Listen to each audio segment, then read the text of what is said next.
A good look at where you're walking into the Spooky Sports Complex, heading to the registration desk here at the 20th Lancaster Archery Classic, a tournament that you all should come and shoot. A couple thousand people arrived here between Thursday and Friday, got their qualification rounds done, and now we are in the middle of our day of shoot-up finals. A very unique format and a unique scoring system here at the Lancaster Archery Classic. As you look at live shots, hi, I'm Greg White, Catalina G. Noriega. We're in the booth for Olympic Recurve. Some of the biggest names in the sport arrived here in Pennsylvania to shoot.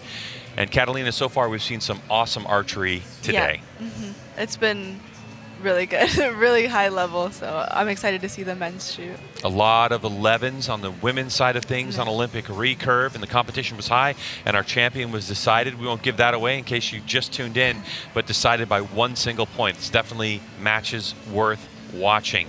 But now here we are. Are we going to get into some bigger arrows, some smaller arrows? Are people going to be shooting at some 12s like Brady Ellison did? You saw in our preview. Like, what do you think? How do you think this is going to go today? I think we might be, I'm not sure, but I think most of the guys that are shooting here are going to be shooting fat arrows, and I'm hoping we see some 12s today. It makes it more exciting, and yeah, I hope so. Yeah, we'll see what we have on deck. But let's take a look at what's on deck for our schedule. We've already had Masters Open, Bow Hunter, just did Women's Recurve, so now we're in this block for Olympic Recurve. Then we're going to go to Youth Male Open. That's a category with a ton of shooters. Men's Open as well. Then we're going to get into Women's Open Pro, and we're going to wrap up the day with our 8 shooters in the Open Pro category for 7 rounds of competition. It's a shoot-up format for this round. We have our top 4 seeds, and it's bottom up. So number 4 shoots against number 3, and then they're going to, whoever wins that advances to shoot up against number 2, and then the finals match against the number 1 seed. So if you're 4th placed, you could possibly win this. So that's our format, but now it's time to welcome our athletes to the field of play. So here's PJ Riley.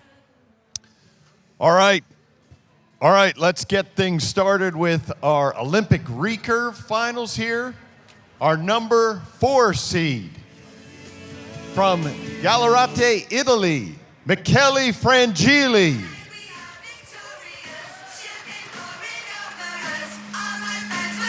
2012 Olympic gold medalist, 2-time Olympic team medalist, 2003 world champion. And our number 3 seed from Orange, California, Jack Williams.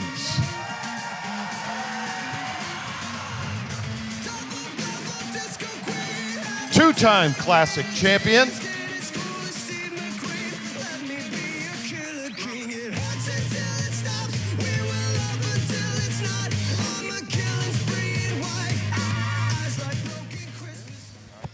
Here's a look at Jack Williams, 2020 Olympian, and Jack is on course to be part of our United States Olympic team again. You're very familiar with Jack. Yeah, he's from Orange County, but he trains at the Olympic Training Center down in Chula Vista, and I trained there for almost 6 years. So yeah, been shooting with him for a while. Michele Frangilli, 2012 Olympic gold medalist, and no stranger to the pressure cooker that is these finals. And we're on our way, first end of 4, 20 yards downrange, 40-centimeter target face, innermost ring, scored as an 11 here at the Lancaster Archery Classic. And you called it, Catalina. There's some We're going to see some fat arrows. Yep.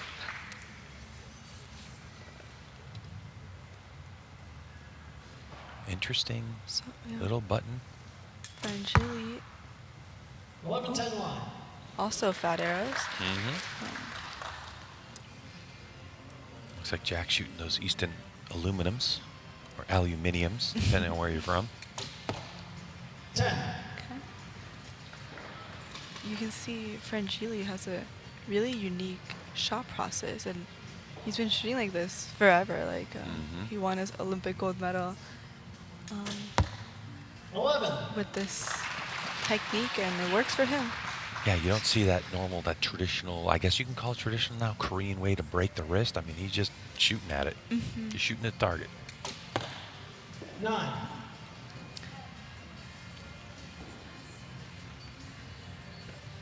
Kind of gets back there, has a little bit of a head movement to kind of settle into the shot. Got the, we call that a kisser button. We don't normally see that on many recurves, do we? No, it's not very common. Nothing wrong with it, just not very Give it common. up. We don't see it. Yeah. Yep. Here's PJ. Michele coming from Italy, many times on the Lancaster Archery Classic stage. How's it feel to be back up here? Yeah, very happy to come back here. This is my 5th time, and maybe not the last. We certainly hope not. Sorry? I said we certainly hope not. Non ho capito. Yes. So we appreciate everything you folks do at GLO to support the Classic and for supporting archery. Can you run through your equipment for us? What are you shooting today? Yeah, I shoot my Gillo GF riser, Gillo GTL 88 limbs, axial side, Whiffler plunger, pistol arrow, my stabilizer too. And tell us who you got in your coach's box back here. My father, yes.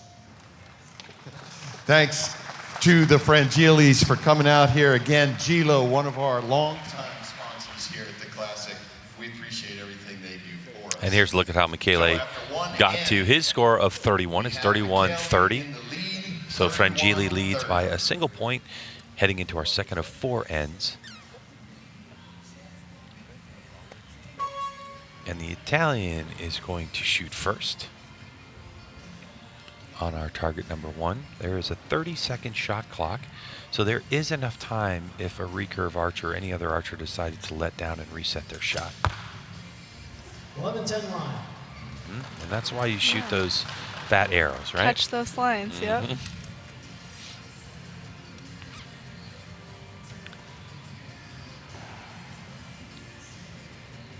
Boy, it looks like Jack's just struggling to get through that clicker. Yeah.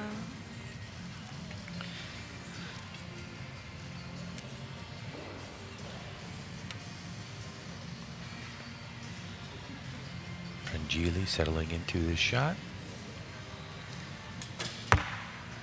10.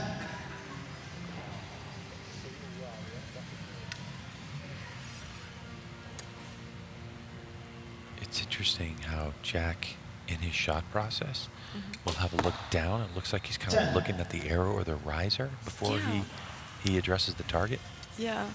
I'm actually not sure what he's looking at, but he does do that every shot. Do you like focus on the target all the way through the shot process once you get, you know? Yeah.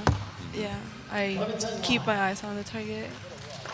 How about the placement of those shots? Yeah. If that was a single spot, he'd be beating arrows up for sure.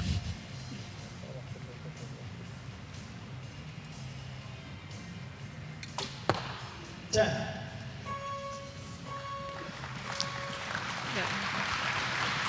All right, so there's one arrow call. That's why you see the 10 asterisks. There's just a question on whether that's going to be a 10 or a different value, whether it's the 9 or the 11. So that's why you see that. Looking up here, I see in 2019, 2022, 2 very different pictures of Jack Williams. Yeah, I mean, 2019 was still young Jack, so, and then 2022 was Olympian Jack, so kind of trying to stay in that figure and not go back to wide Jack. Absolutely, Jack Williams, congrats on making it to the Classic final stage. Jack's been up there many times, as has been. That's kind of funny, actually, isn't it? Like what he was saying. Yeah. It's got to, you come in here and you see yourself on the 19 banner and you're like, wow. If you think about how much has changed just in this young man, but in the world in general from 19 to 24 now, Yeah. it's been quite a change. So he trains at the center in Chula Vista. Yes. You have now gotten away from that. Where are you training mostly these days? I'm in Phoenix now, training there in Phoenix with Jackson Mirich, who is his coach, and also standing on Jack's coach and also part of the USA national team. So, yeah, I like it so far. So. No, that's good. Do you have a coach in Phoenix that you're working with, or is it just you're just basically just shooting every day? I have a coach I'm working with, Coach Dick Tone. Oh, very good. Yeah. 10-11 lines. 10-11 lines, same hole. Same hole. So that's why they shoot the 3 spot. Yeah, 100%. You do have the option when you sign up to come to this tournament whether you're going to shoot a single spot or a 3 spot. And at this level, you know, both in the women's recurve and in this Olympic recurve for men. Single spot all the way. Yeah.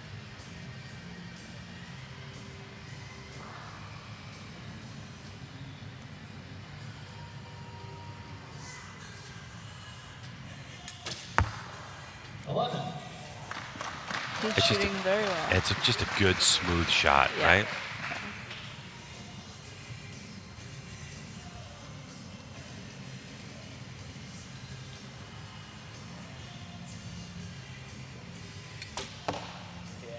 It looks like you got Oh, it. he got went it. for the 12, yeah. Yep.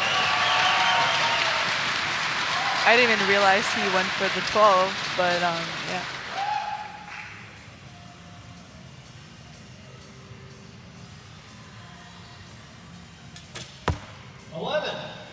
See, that is a great answer from Geely, because normally after shooting a 12 and getting a 12, he's got to be thinking about it, but he answers with an 11. So with all that risk reward, it only really clawed back a single point for Jack. 11 is going to be critical here. He There got you it, go. yeah.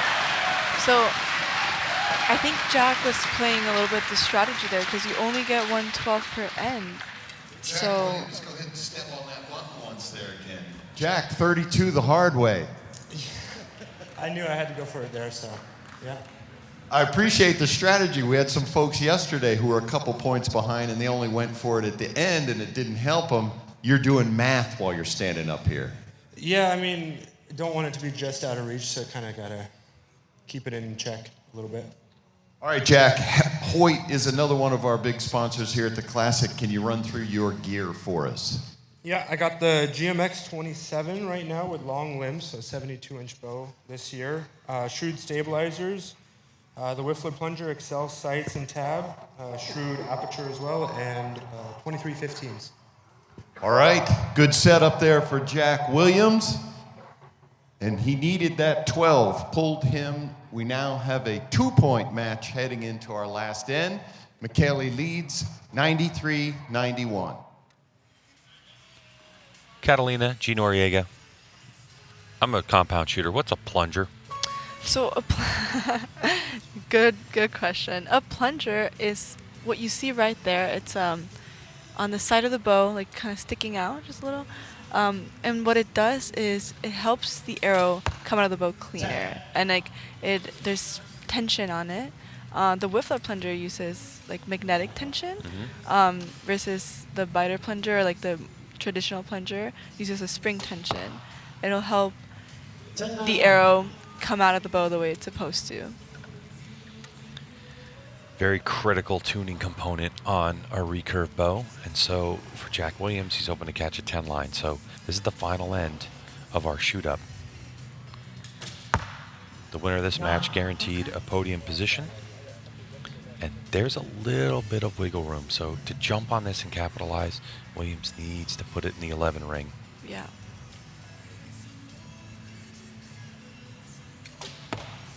Okay. Still a point. So now it's 1 point between him with the final arrow. So for Frangilli to put this thing away, he needs to shoot a 12, but he's not going for it. He's going to go for the 11. Yeah. But we'll see if he shoots an 11, Williams is going to have to go for that 12 again. Yep. 11. And he Yep. gets it. So, yep. There's Jack Jack just, going he for just the 11. stomped on it, yeah. He's got those Air Jordans on, hoping for a little MJ magic.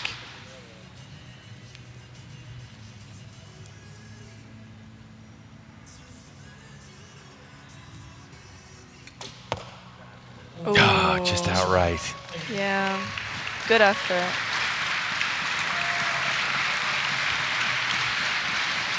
A great 12 early on for Jack Williams, but can't close it out. Let's get to PJ. Jack Williams is going to finish in 4th place here at the 2024 Classic. He's going to take home $800 from us. Congratulations, Jack. 4th place finish.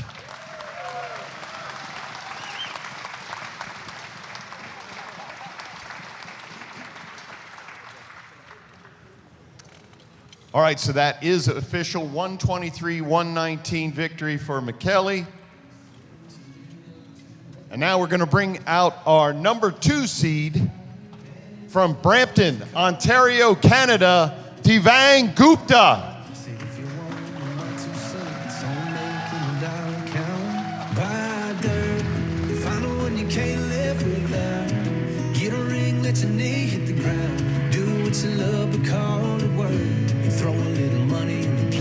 church, send your prayers up and your roots down deep. Add a few limbs to your family tree and watch their pencil marks in the grass in the yard all grow up.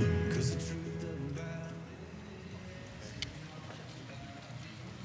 So for Gupta, 7 years shooting on the Canadian senior team. Gonna be interesting to hear from Gupta when it moves down here to Lancaster, PA area to shoot this great tournament, but we have seen some incredible shooters across the board, compound and recurve, coming out of Canada recently. All right, so we're going to get after it straight away. And Gupta 11. moving Frangilli off of his spot over to target number 2 and comes out of the gate swinging with a nearly inside out 11. 9.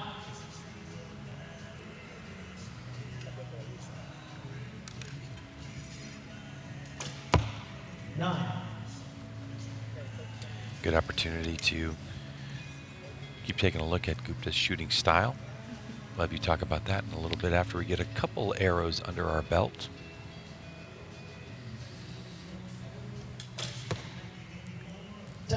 Frangilli just such a strong shot.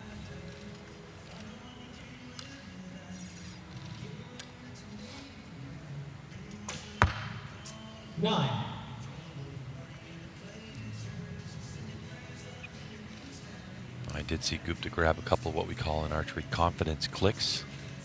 Just going to click left, click right, up, down, whatever you're going to do.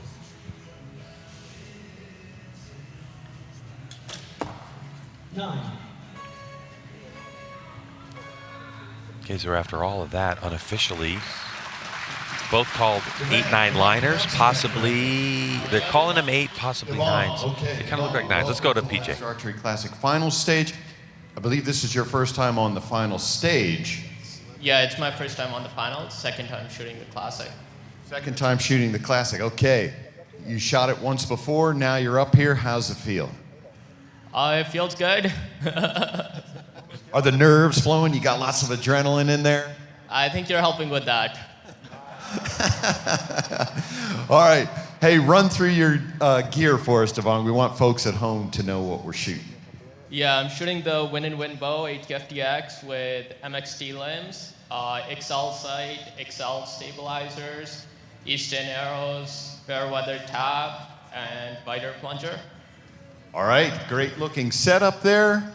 Currently, Devaang holds a 1-point lead, it looks like, 29-28. All right, in this international battle we have going on the center stage, the winner of this match guarantees themselves second place, where at least these two archers will be standing on the podium later on today when they give away awards. But Devaang Gupta starts us off. Good solid 10.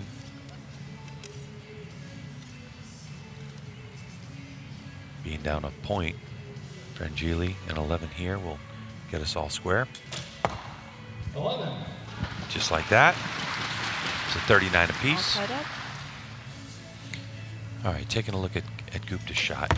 What are you seeing in his shot process? You definitely see like that very linear style, like almost Korean. Very quick, very smooth, like very different than Frangilli or how we saw Jack shoot earlier as well. So they all shoot kind of different styles, and you know, there's no wrong or right way. There's just different styles. Do you think that the style of the way you shoot becomes kind of something that you pick up, you start, and then a coach is going to coach you for your tendencies? Or do you see Olympic recurve archers that have to redo themselves with depending on the coaching that they get? I think it depends. Like, I think there's definitely archers that will, like you say, like redo themselves, like depending on the coach they're with, and others kind of just, as they start, they kind of just always maintain the same shooting style and just get coaching around that, if you will. It just depends. I think there's a little bit of everything. So we have one arrow for Gupta that was kind of one of those arrows that was in or out, but it's called a 10, so we're all tied up. All right, Michele, you seem to be handling it very well.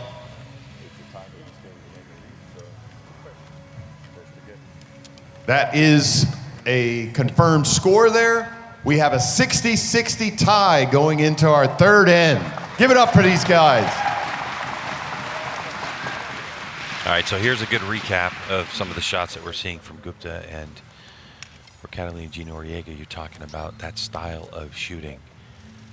Yeah. It is very consistent, you know. Yeah. There was one time when I was in Vegas for the, it was Saturday. It was elimination matches for World Archery Indoor, and the Koreans were like, I can't remember, 5 women or something that were there, and their shots looked 100% identical. The only difference was the timing of the shot. Yeah. But just the bow arm, the way the release was, the way that the wrist fell forward, and I just thought to myself, wow, they have got a production line of Yes. shooting style Yeah. that's pretty incredible. The Koreans definitely have a very notable style, Mhm. how they look when they shoot, and it's very consistent with their archers. Of course, there's exceptions here and there, but yeah.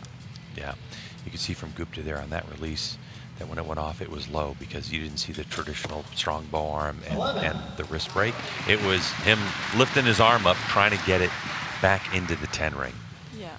All right, so off a couple nines, Gupta needs a strong shot here, and good. That looks really close. Yeah.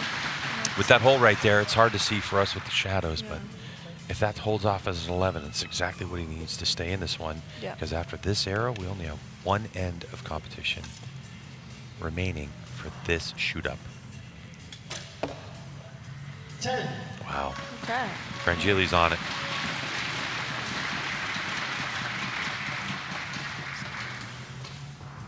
Devaang coming to us from Ontario, Canada. Where do you train up there? Shout out. The PL Archery Club in Brampton. It's an indoor 70-meter range. So All right. Do you shoot mainly 70 meters there? Indoor, good mix of both? mostly 70, but 2 days before the competition, I shot some 18. 2 days before. Yeah. Nothing like being prepared. Well, that's because he's shooting those thicker arrows, so there's no way he's shooting those at 70 meters. No, he definitely. I know some people, like Jack, will tune a bow for indoor, and then he'll have an outdoor bow, so that way he can still kind of shoot both. I don't know what Devaang does, but Yeah. he might have that as well, or he just tuned this bow 2 days before 2 days coming before. here, set it up, and just went with it. I mean, the shot process is going to be the same. So if you practice, Yes. right? Yes. But the angle of which you hold the bow, I would think, would be different, right? Yeah, and I would say indoor is also a different game. Like, yes, it's still the same shot, but 9. it's a different game. In indoor, it's more like you're trying not to miss. Where in outdoor, like it could be a different Yeah, mentality. indoor, and, it's like you're giving points away, and Yeah. outdoor, you're earning you're points, earning right? points. Yeah. And about- Yeah. yeah, So Devaang Gupta with that 11 has tied things up here in this final end. So now every point matters. And also, 11. oh, very all right, good so shot. for Gupta, what that 11 possibly has done is taken the stress of having to go for that 12. Yes. 11. Yeah, with that 11 as well, okay? Yeah, and he's very centered now, so he's thinking about it. So for Frangilli, taking the time, you have a 30-second shot clock. There's 19 seconds remaining on the clock.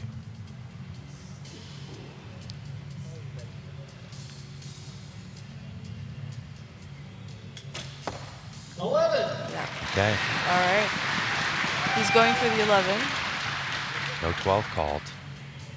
So Gupta not going for all the glory. 10. Quick shot. Oh, And just hung it a little just low. low. I mean, that's 3/4 shaft in. I mean, still a good shot, but not enough. Half shaft in, half shaft, Yeah. but still. Got a couple close arrows. We're going to wait Let's get our for the official word, but winner. what a final end for Gupta. Yes.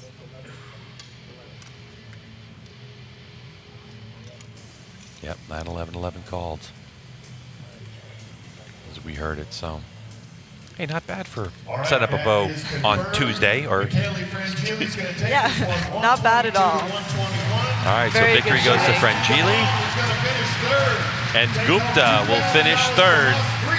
Not a bad trip. Coming down to Manheim, Pennsylvania to shoot here at the 20th Lancaster Archery Classic at Spooky Dick Sports Complex. Great facility.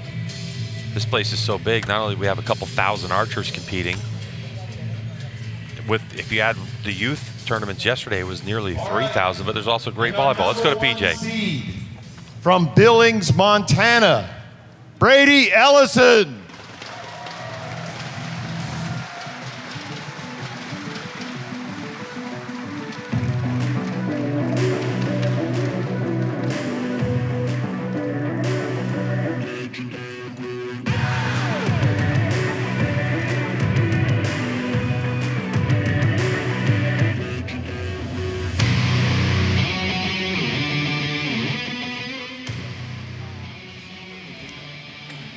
All right, so Brady Ellison, not sure who he is.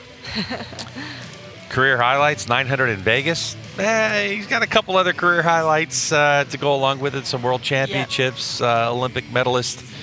When it comes to U.S. Olympic recurve, Brady Ellison is the benchmark, and he's going to kick us off in our first end of 4. Here at just about 20 yards downrange, 40-centimeter target face. Innermost ring is an 11 scoring ring, which Brady capitalizes on. Frangilli, who's been around for the last couple of matches, came in our first match, won, advanced through the next round, and now finds himself in a position to possibly win here at Lancaster Archery Classic.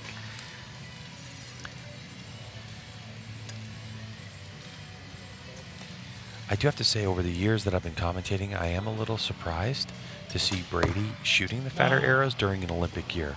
There have been times a couple years ago when he shot this or Vegas where he would stick with the skinnies just because of that. So I am a little surprised to see, but I guess, you know, the new Eastons that are coming out, I guess it's fine. If I had to kind of guess on that, I would say it's because he's living in Montana now, and it's really, really cold. Oh, so there's really no way to shoot outdoor. So he is training indoor, like in the winter, all the time. So my guess would be that it's just made sense. And before, when he was living in Arizona, he could still shoot outside. So maybe he had like that back and forth, but not right now. Yeah, so. and we are like, what, 5 months from the Olympics? Yes, like ish? five-ish, something like that. So he'll have plenty of times to get the 70-meter angle of the bow. Yeah. All right, so we have a lot of asterisks here, so we're going to find out. But let's get to BJ. How's it feel to be up there? Good. I always love coming to this tournament. I love getting on this stage. It's the only format like this. It's the only one where you get to talk and kind of hang out up here and talk to the old man next to me that we've been shooting together since the beginning of the weekend, and he said we're going to finish it. So. All right, well, my favorite question to Brady whenever we're at a tournament is I ask him, how many times have you won this? And his answer is always, I don't know. He's won so many things so many times. Let's take a look at Brady Ellison and how he got to his 30 points in his first end.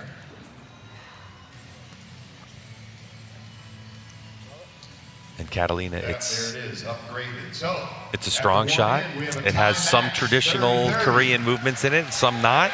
Yeah. It's just Brady's shot, isn't it? It's Brady's shot. I don't know what else to say. It's very recognizable. I think you can see it and you're like, oh, that's Brady. Yeah, if you did see just a silhouette and you didn't know who it was, you'd be like, oh yeah, I know that guy. That's Brady. Yep. All right, so here we go. Second end of 4. And with the arrow calls, it's all tied up at 30 apiece. 11. Good start. So Brady just had his second baby, I think, a week ago. So amazing. He's shooting great here. Shooting for diapers. 11-10 line. Ooh. From my angle close. right here, I'd say that's touching the line, and that's going to be the higher point value, 11. But we'll wait for the judges.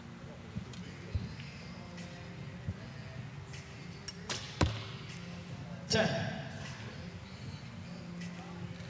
Just low off the 11 ring.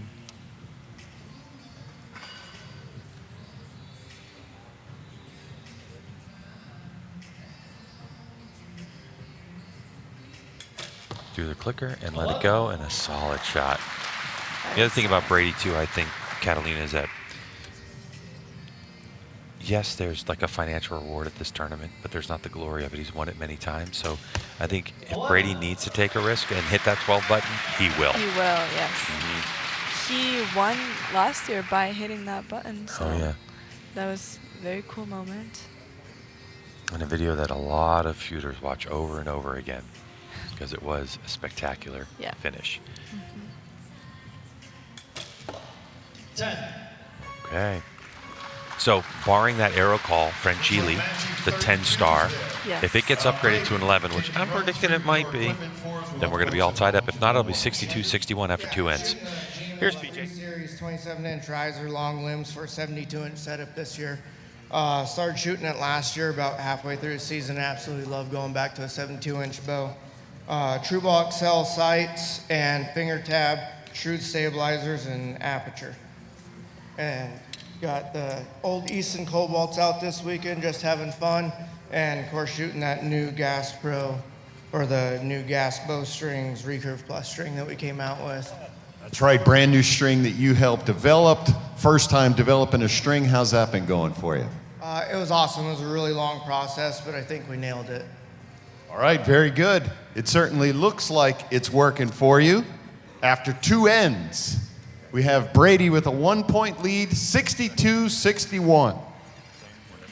So, Catalina, a lot of what I'm confused about is how you find, as an Olympic recurve shooter, a balance between the size of the riser you're going to shoot and the length of the limbs, because you hear Brady saying, I like a, go to this length, like there has to be benefits and advantages for each of those sizes, but it seems like you almost have an infinite choice, right? So how do you settle on what length riser and what length limbs you're going to shoot? So typically, it would be based on your draw length, and traditionally there's 3 bow lengths.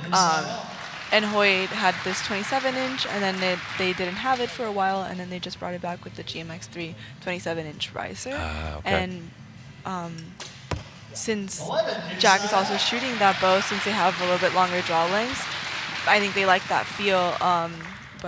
So it's a 72-inch bow total. Okay.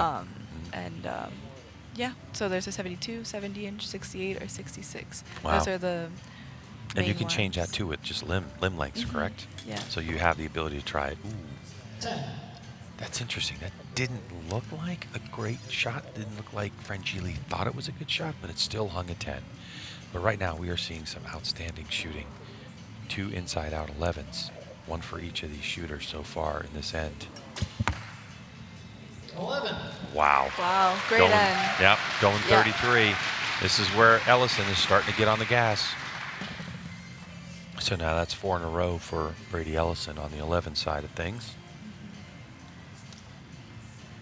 Now for Frangilli, we're calling that a 10-star. That is no question. So that'll be a judge's call on the bottom right arrow to see if that gets upgraded or if Ellison has a 2-point lead. Here's PJ. Pro class, but this is Olympic recurve. Vittorio, I wanted to talk to you for a second. Gilo's been a long-time sponsor of the Classic. We appreciate everything you do. What keeps you coming back? Listen, I started coming here in 2018, and I appreciated it a lot. So the year after I came with Michele, and he likes it, so I think we will come, I don't say forever, but unfortunately I'm not eternal, but I will try. He likes it, so you keep coming back. Yeah, I think so. All right. Well, we certainly appreciate Gilo's support here this weekend and through the years. And now, here we go. That was upgraded to a 33, matching 33s there. 1 end to go. Brady with a 1-point lead, 95-94. I'm sure both of these guys could hit that 12 if they want to. It's there if you need it. You and I both looked at that arrow when they were looking at it, and we kind of thought it was out because we did see paper. However, it's important to note that the judges need to recreate the line and where it's sitting, even though it pushes the paper over. So that was the call to upgrade that 11. Yeah, I think so. So now there's only 1 point difference. 11. If Brady keeps shooting like this, Frangilli might have to go for that 12. That's what we're hoping for.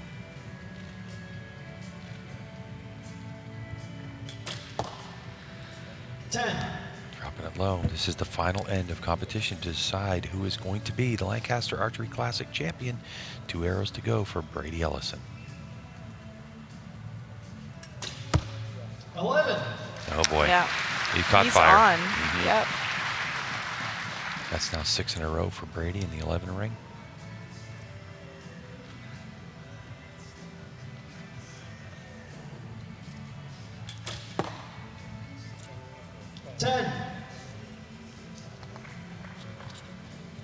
Frangilli just hit the 12 button, so he's definitely going for it.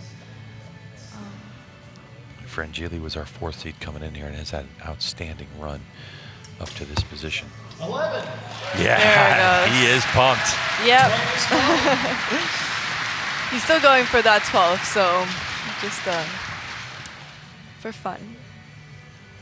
To entertain the crowd, Michele Frangilli from Italy.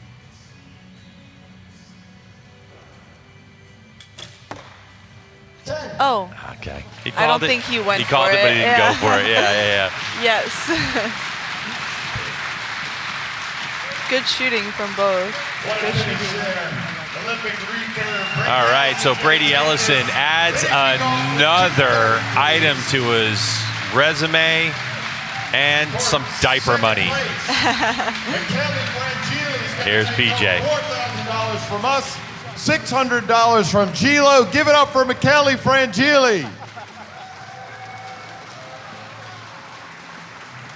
And our champion, $8,000 from us, $2,000 from Hoyt. Once again, Brady Ellison.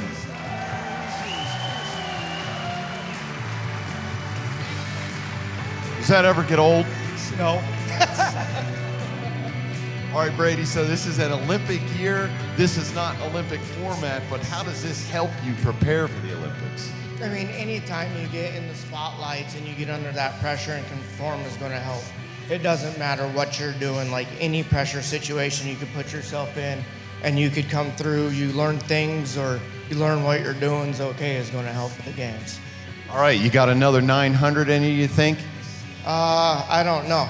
I didn't think I had the first one in me, to be honest, but if there's a year that I thought that I could do it, it is this year. All right, there you have it. 2024 Olympic recurve champ, Brady Ellison.